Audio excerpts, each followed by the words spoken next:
Welcome to the Bold Lounge podcast. My name is Lee Burgess, and I will be your host. If you're anything like me, you love hearing inspiring stories of people who have gone on bold journeys and made a positive impact in the world. This podcast is all about those kinds of stories.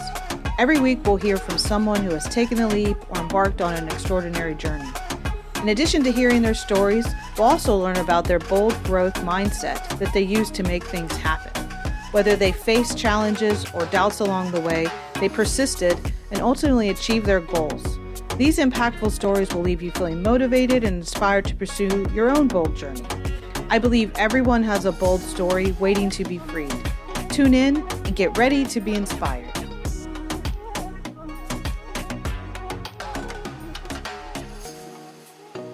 Welcome to the Bold Lounge. Today I have Cassandra Worthy. Cassandra enables organizations and individuals to grow through major change and significant shifts by harnessing the power of emotion.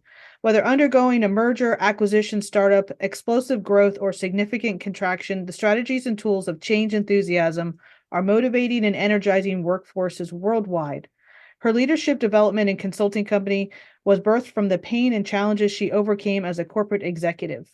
Cassandra's client base spans the Fortune 500, including Microsoft, Google, Bank of America, the NFL, and Disney. She's a chemical engineer by training and also brings over a decade of M&A experience distilled down to the critical leadership traits required to lead the exception during times of change and transformation. She's the author of Change Enthusiasm, How to Harness the Power of Emotion for Leadership and Success. Welcome, Cassandra. What it do, Lee, and what up, listeners? So grateful to be here. Thank you so much for having me. Absolutely. So I'm excited to jump into your definition of bold. What does bold look like in Cassandra's world? Oh, what does bold look like in my world? So I think of bold as being this perfect, beautiful marriage between courage and authenticity. Okay. It is being able to, in the face of feeling fear, in the face of feeling discomfort, to step into action, to step into a belief that you feel is true and resonant in your heart of hearts. And it takes a bold move, being resonant, being in line with your authentic self, sometimes having to overcome fear to step into this world, to what I feel is necessary to reach true authentic success. Not that success that the society, your parents, friends, people around you define, but what you define for yourself. It takes a bold individual to achieve their authentic success. Right. Really, sometimes going against the convention, going against what's expected, having the courage to really pave your path and go for it. Yeah. So I love that definition, the marriage of courage and authenticity. So when you think about when you have lived that definition, what's a moment or what is the moment or, something that comes to mind for you? Oh, there's been so many moments, Lee, which I'm grateful to say. Yeah, we have a lot of bold moments in all different facets, of our life too. It's like, maybe it's a personal, maybe it's a professional, maybe it's emotional. It's definitely has different layers of boldness. It certainly does. I'll give you a couple and they kind of came back to back, but it's been kind of a pivotal time in my life. Okay. So you mentioned I'm a chemical engineer. I spent 15 years working in corporate. And a lot of that corporate career I was doing in parallel with another career of mine, which was my drinking career. and both of them were flourishing in parallel. And so one of the bold moments was when I decided to embrace my alcoholism and say yes to sobriety. And embrace that alcoholism was a part of who I am, a part of my authentic person. And it's healthier for me and everyone around me that I abstain from alcohol. Mm-hmm. And in stepping into that full authentic self and power, it led me to my next bold move, which was listening to that intuition, which in sobriety became a shout that I could not ignore, that there was something different. There's something better that I should be doing to share my gifts and talents with the world. And it was following that path of curiosity that led me to get on a stage talking about this thing that I've now coined Change Enthusiasm, this mindset that I've been practicing for years to help me see growth through change, continuing to step that path of curiosity, which eventually became a path of passion, building my speaking business and now creating this leadership and development global consultancy that continues to flourish. Mm-hmm. And so it was those two bold moves, sobriety and stepping into curiosity to think about how could I use my gifts and talents to make the world a better place, that has really helped me to co-create and manifest this life that I enjoy every day. Yeah. So getting real with yourself is definitely hashtag bold. So like saying I have flaws. I'm not where I want to be, or I'm not feeling how I should, or I'm not treating people like I want to. So what does it take, do you think, for someone to get to that point? Because it's kind of that just do it moment, that Nike moment in our life of like, I've just got to go. I've got to change. I've got to take this step. I have to acknowledge I got to be better, or I have to do something differently. Yeah. What do you think happens in someone's life that pushes them or creates that moment of change that's connected to emotion? Yeah. So I'll speak from personal experience, Yeah. right? So for me, it was hitting a brick wall. Okay. And I think that happens for many of us, right? Yeah, that's what happened to me when I made the Yeah, change that we talked about. Yeah. for Yeah. sure. It's falling into the hole, it's hitting the brick wall, it's getting slapped across the face with reality, Yeah. hitting rock bottom that shakes you, that wakes you up. And that for me, that awakening was opening this door and pushing me to step through, turning my curiosity within Hmm. to get to know myself a little bit more. Why do I drink all the time? Why do I have this aversion to embracing alcoholism? Both my parents are in recovery. Hmm. Why am I constantly looking and seeking for that drink or for that drug? And it's having that boldness really to get to know yourself, because that is that could be a very uncomfortable journey. But when Yeah. you can step into it, when you can turn that curiosity within, ask yourselves the whys, the hows, the whats, what am I passionate about? What do I care about? What am I curious about? Why do I respond this way whenever I'm talking to this person? What is that thing? That's when I think you can find that boldness. And I think that's the only way for you to identify what that authentic essence is about you. You Hmm. can't be authentic unless you know you. And oftentimes it does take falling into that hole or hitting that brick wall for so many of us. But it doesn't have to. It doesn't have to. The more that you can commit to staying curious about yourself, and asking those questions, journaling a little bit, just staying curious a little bit at a time, you can find those revelations and you can find that boldness. And it doesn't have to come at such an extreme cost, like for me, hitting a brick wall and reaching rock bottom. Yeah. It's vulnerable, right? It's a vulnerable place. When you say curious, I hear I need to notice. I need to intentionally see something that maybe I've just gone about my day and noticed it, but not paid attention to it. So, I think a lot of what you just talked about is like change comes from a place of noticing what, when you hit a brick wall, when kind of reality, like you said, slaps you across the face. For me, like it was a physical thing. My eye burst and like I looked in the mirror and I was just like, wow, like it's staring me in the face. I have to do something different. The stress is so high. Thinking about that, is there a big part of noticing and intentionally taking action when it comes to change? Because sometimes I think people see it, they know what they need to do. Like I've heard this so many times. I know what I need to do, but I'm not doing it. Like where's that come from? What do we need to like do to shake that? Oh man, that's stubbornness and complacency and being okay with being comfortable. Okay. And even if you might be in a situation that isn't the best for you, at least you know it, right? Yeah, You know the difficulty, this is a real terrible relationship, but at least I know what I can expect from this awful relationship. And somehow, some way, that's a sense of comfort for me because I know what I can expect. When right. you get outside of not being able to, when your expectations are not met, or you just don't know, there's all these unknowns, that's uncomfortable. There's darkness there, and it takes that activation energy to step into the darkness. And for me, it takes faith and trust that in the darkness there's opportunity, that in the darkness there's growth. And I will tell you, and this is kind of what culminated into this whole mindset of change enthusiasm, one of the best resources, tools that we have that can guide us through change, that can help us see the opportunity in the darkness, is our emotion, is that emotional energy.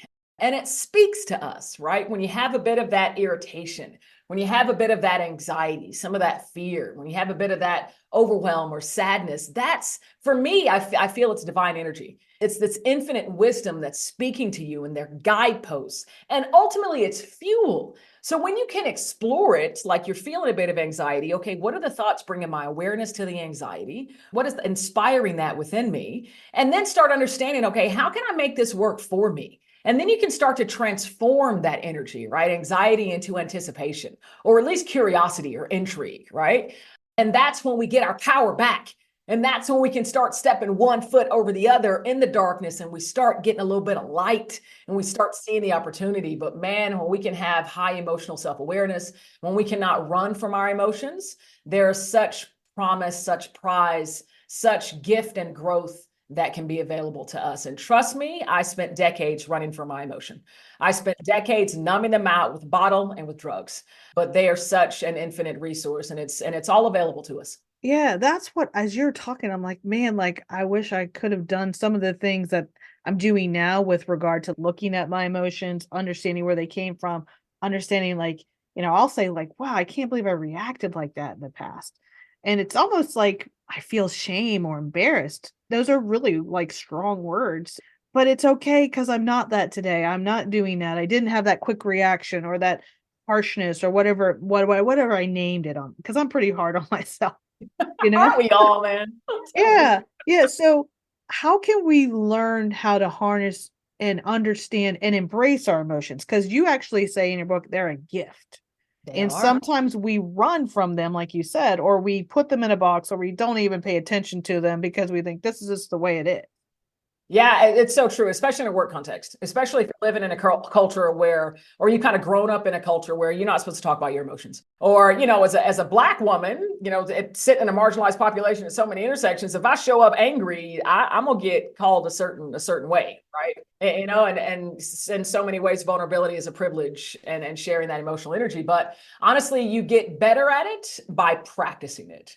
And this is something that when I share it, when I teach it, people will roll their eyes and they're like, "Gosh, is there not a cheat code?"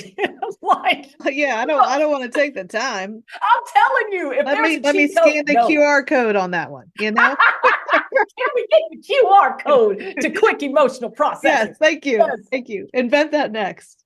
You know what? If I had it, Lee, don't you know I would be using it, Yes, you because would my be. goodness, I have to run away. I try to run away from my difficult emotions, but no, when we can embrace them, when we can allow ourselves to sit with them, Mhm, not suppress them, not try to run away with them, their information, their data. And I will tell you, I am the biggest student of this mindset that I teach around the world.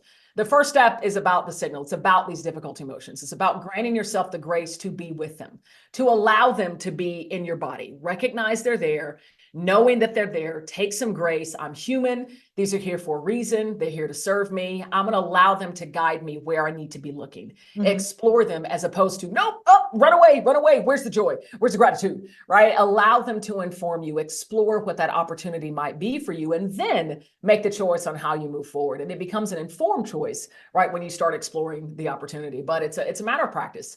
Yeah. And for me, the way that I put it into practice, I actually take an emotional inventory. I strive to do it on a daily basis, but definitely weekly, and think about, okay, what was the emotional energy that kind of flowed through me today or this week? And what inspired that, right? What was I doing? What was I thinking about? What happened?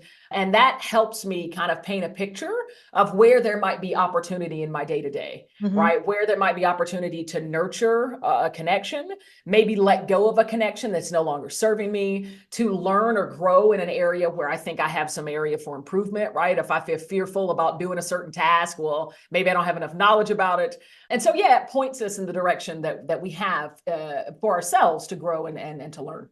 yeah. So, important word you used in there was choice. Mm. So, I think change and choice are definitely roommates. So Yeah, so you can't really change unless you choose to do something different, to acknowledge the emotion, to see that there's something else possible, to get out of that comfort zone. And we have this wonderful opportunity, this privilege of choosing and being able to do some things that people in some places can't even do those types of things. Where do we go wrong? What happens between I need to make a change and the choice? And I know it's stubbornness and some of those other things, but like whether it's an organization, I mean, I don't know how many times I heard this is how we've always done it. mm, One of the most, no one wants to hear that when you're coming in to help an organization change, or, we don't have the money, or we don't have the skills, or we don't have the people. Like, I bet you've heard every excuse possible, totally, right? totally. So, what creates the the catalyst for the choice that has to be made once the change is known that it's possible? Yeah, it's such a good question. By the way, step 3 of change enthusiasm is the choice. Yeah. And so that is right at the center of this mindset because it gives us our power back. Right. So often when we're going through change, especially when it's change that we're not leading for ourselves, but it's that kind of change that feels like it's happened to us, Yeah, all it feels around. like our power has been stripped away, Right. right? I have no control in this situation. My manager is quitting. I'm getting this new manager, and I've known of this person, and they're terrible. I have no control over this. All my power is gone. There's nothing that I can do. Change enthusiasm and the way that you can think about change through this lens puts you back in the seat of power. You have a choice on how you experience this change, how you choose to navigate and step into this new relationship, on how you choose to present yourself, on how you share about, what worked in this prior relationship. And these are things that I hope that we can move forward with. The way that you share your likes, your dislikes, what you're passionate about, maybe the way that you share your concerns or your fears, right? You have control on your action, your beliefs, and ultimately that emotional energy that you carry into every room that you step into. And so that's why I love so much reminding people, reinforcing the power of choice, because again, it gets us our power back, especially when we're in those feeling like powerless situations. And when we're leading change and difficult to get that catalyst, that activation energy, the choice doesn't have to be like mountain moving. It doesn't have to be this incredible, massive, huge choice, right? And I always like to celebrate the work of James Clear at Atomic Habits, right? What is that atomic choice? What is that little baby step that you can make that will slowly begin to transform the energetic signature of what you're feeling, transform that anxiety maybe to a little bit of intrigue, right? A little bit of interest. What's that little bitty choice? And it's these little baby choices that will start moving you forward. And then you get momentum. And then when the momentum is there, the choices can get bigger and bigger. The steps can get bigger and bigger. But just make the next little choice, the next best thing, the little baby step. Yeah. And then you start building that momentum. Yeah. Start. First step. Start. Start. Yeah. You mentioned that only 10% of successful change adoption is about know-how, with the rest depending on motivation and willingness. How do you help organizations and individuals understand those two important components? Yeah, for sure. So, and this is where I feel like more traditional change management practices that so many organizations are still leaning upon are outdated in today's reality of change, right? Because so many of them are based on this linear idea of change, that there's a clear beginning and a clear end. And we're thinking about human behavior we all know about the change growth curve, right? Along this more linear concept, but that's not today's reality. Right. Because change is layered, it's stacked, it's dynamic, it's all the time, and it doesn't discriminate. You're dealing with change at work, culture change, new systems, new processes, AI, technology, people, structure, onboarding. You're dealing with change in other aspects of life, ending a relationship, starting a relationship, just gave birth, new grandchild. Change is everywhere. And so we have to think about what is the perspective? How are we arming ourselves and our workforce to navigate change at any time and any manner of change? And that's about that willingness, that motivation, the emotional energy that change inspires. And so for me, it's about that desire, that willingness, and sustainably being able to carry that when moving through such dynamic times where changes hit all the time, right? Yeah. And really, it's that 90%, because if you don't have the willingness to pursue a change, you can have all the knowledge, all the training, the right processes, the right technology, even the right type of talent in the room, but with no motivation, you have no fuel to get there, right? So I think about mindset, change enthusiasm, the skill set that we bring to be the fuel that goes into the engine, the car that's all beautifully designed, that gets it moving forward through change. Yeah. You're going to sit complacent, stagnant, going nowhere without the fuel. Yeah. What are the habits of change enthusiasm that we need to embrace and have discipline around? Because I think sometimes when it comes to change or not making a change, we've just fallen into habits that are not good or good for us. They're just getting by, or like you said, they might be comfort zone. And, what are there specific habits that we could start to actually explore and implement into our lives to help us through this process of change and understanding how it could really change us and our world?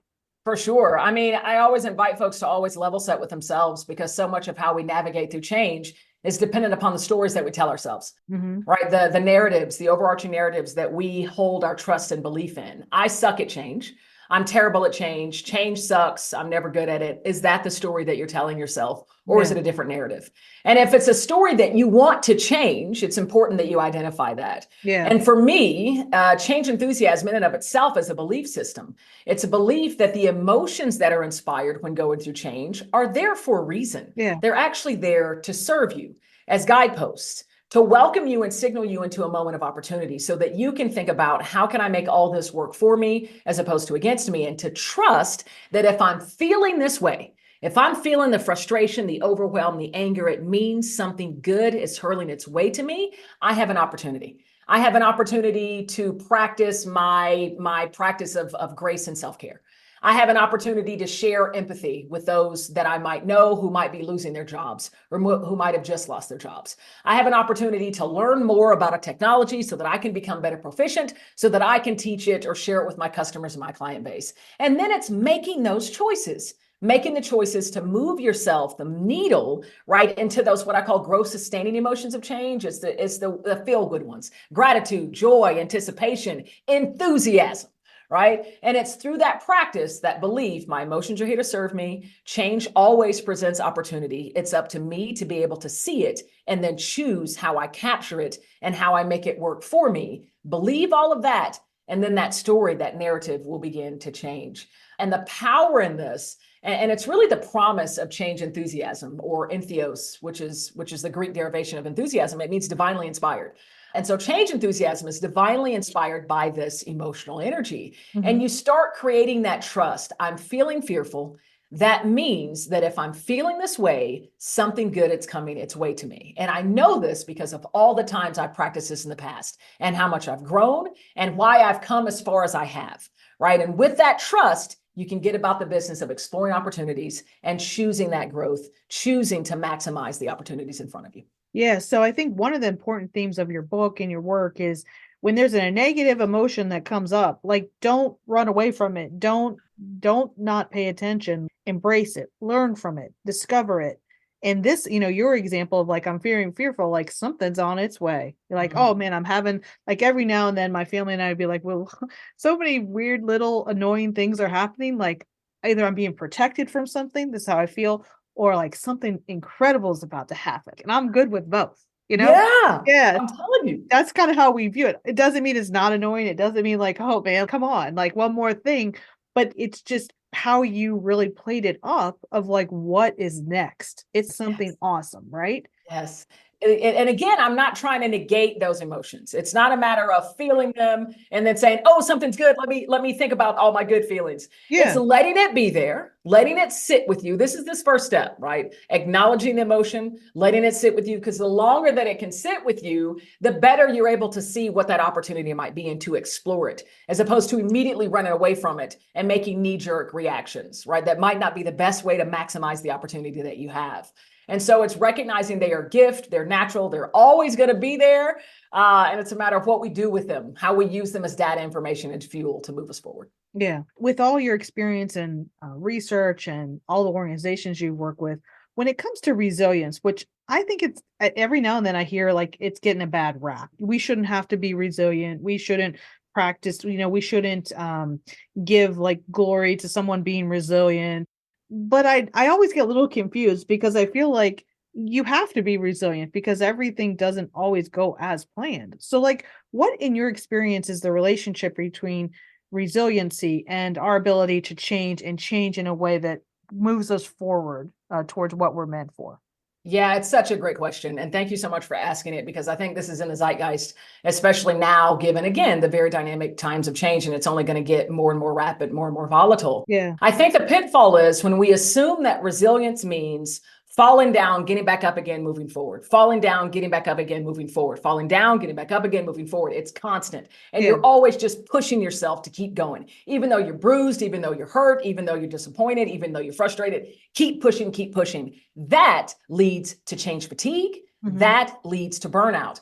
There's a part of resiliency that so many of us fail to comprehend and put into practice.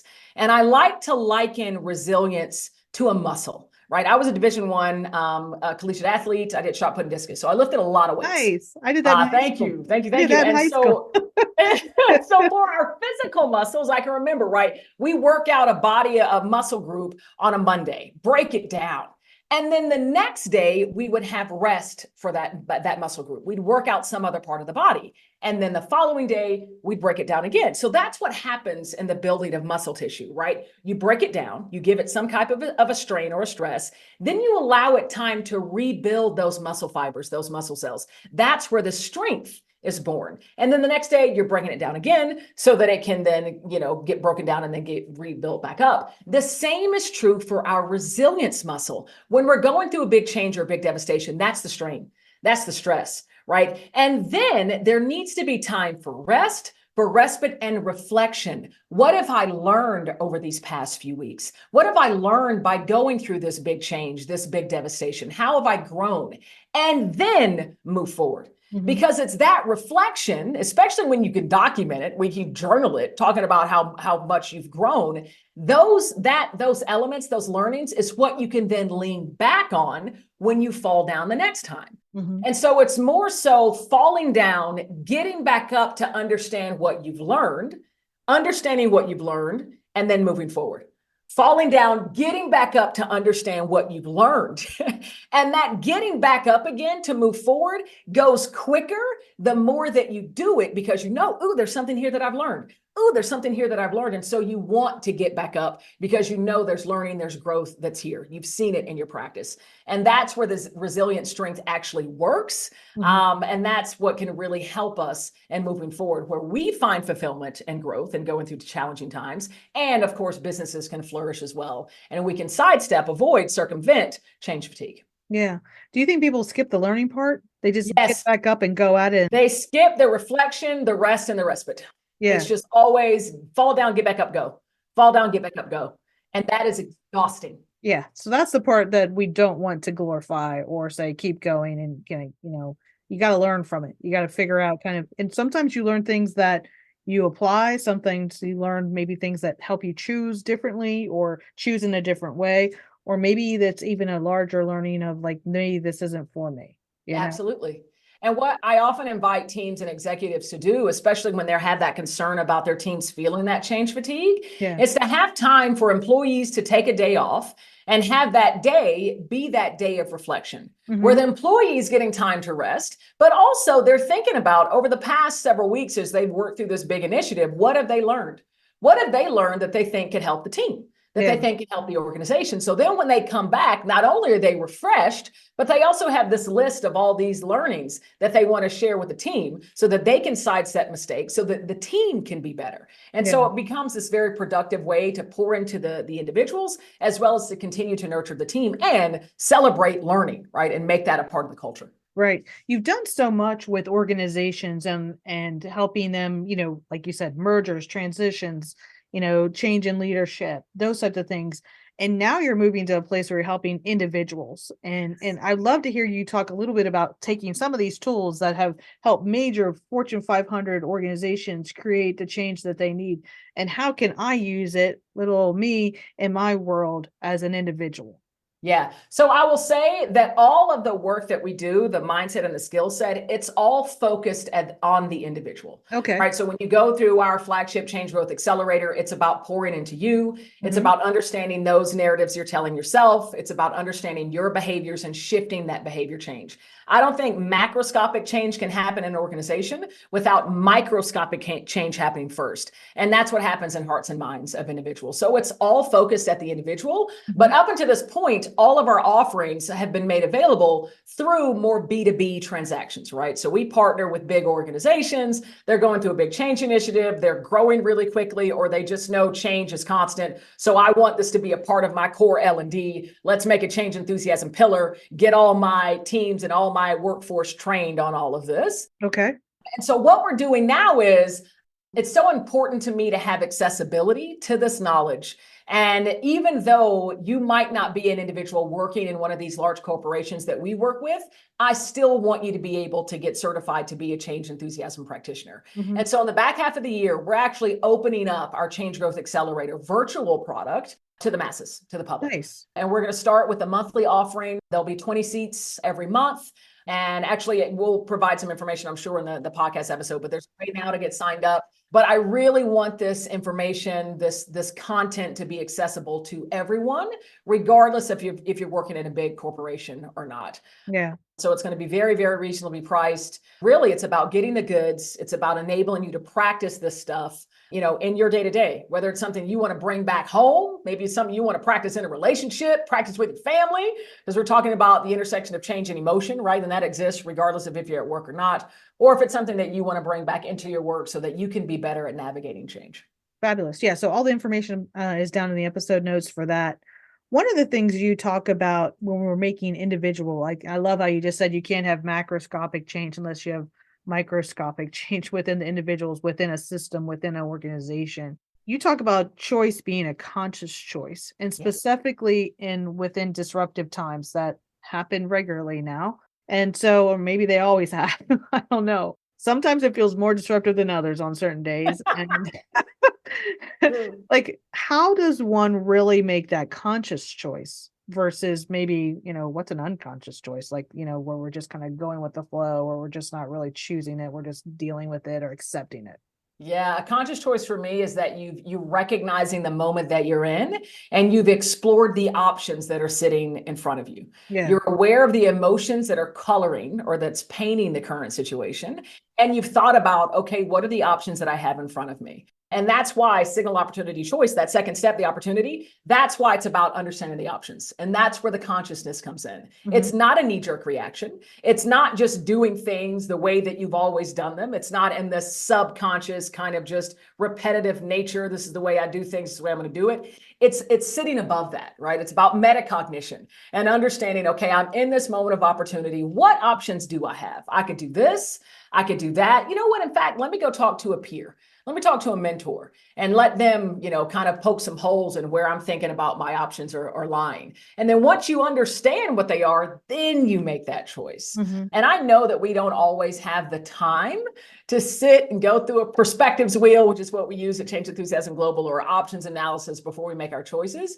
But the more that we can at least allow our emotions to invite us into a more conscious awareness of what's in front of us, what's happening within our bodies, and what's happening outside of us, the choices that we do choose to make in the moment will become more conscious, as opposed to just going through the motions or reacting as fear, acting as anger, acting as frustration. So if anything, if you can get the first step right, where you're acknowledging the emotion, you know that it's there, and then you're having that metacognition, right? Separating your conscious thought from that emotional energy, that's going to put you in a much better position to begin with. Got it. Okay, wonderful. As we close out, a lot of my listeners are leaders. So they're leaders of change, they're leaders of groups of individuals.